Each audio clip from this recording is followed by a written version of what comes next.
древним преданиям корякского народа, сотворителем всего живого, прародителем всего был ворон Кут. Он сотворил землю и небо, море и горы, растения и животных.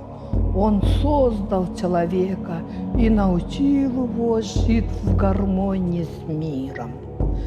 Бесконечные просторы тундры, ледяные горы и кристально чистое море – вот дом родной коряга.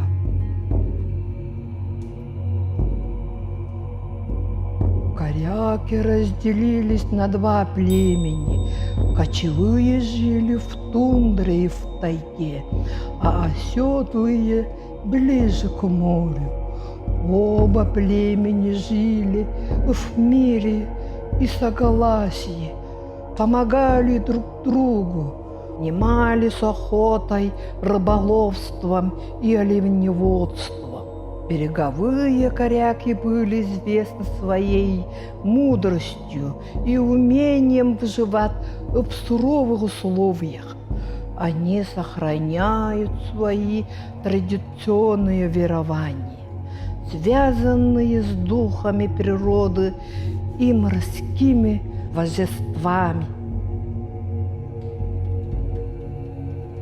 С древних времен коряки почитали чайку символом свободы и независимости. Коряки считают, что чайка помогает им общаться с духами и получать их благословение.